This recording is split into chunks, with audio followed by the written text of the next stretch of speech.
চরণ মাঝিজি তার প্রতিনিধি হিসাবে পুরীর মান্যবর সাংসদ সম্বিত পাত্রজিকে আজকে আমাদের সচিবালয়ে পাঠিয়েছিলেন। উনি চিঠিতে বলেছেন যে ওখানে জগন্নাথ দেবের পূজা পাঠ মন্দির সব চলুক, হাজার হাজার মন্দির হোক, সবাই চান, আমিও চাই।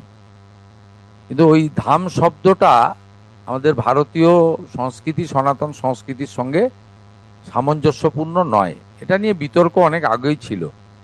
আমরা মাননীয় উড়িষ্যার মুখ্যমন্ত্রীর এই যে প্রস্তাব, তাকে গ্রহণ করে ওই ক্যাম্পাস থেকে ধাম শব্দটাকে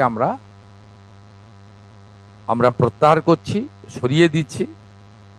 পুরো কমপ্লেক্সটার নামই হবে শ্রী শ্রী জগন্নাথ সাংস্কৃতিক কেন্দ্র। যেহেতু ওটাতেই ক্যাবিনেট অ্যাপ্রুভ্যাল রয়েছে, হিটকো টেন্ডার রয়েছে, সরকারি অর্থ রয়েছে, আর যেখানে ঠাকুরের পুজো পাঠ হয় সেই স্থাপত্য সেটা মন্দির নামেই পরিচিত হবে, শ্রী জগন্নাথ দেব মন্দির হিসেবে।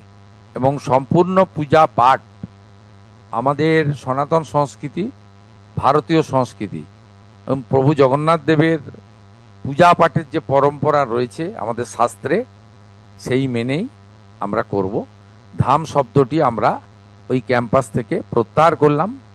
মাননীয় মুখ্য সচিব প্রয়োজনীয় নির্দেশিকা এই সংক্রান্ত জানাবেন, এবং যে পরিচালনের ট্রাস্ট কমিটি করা হয়েছে তাকেও আমরা আগামী দুদিনের মধ্যে সরকারিভাবে জানিয়ে দেব এবং আমাদের ওয়েবসাইটেও পশ্চিমবঙ্গ সরকারের দিয়ে দেব।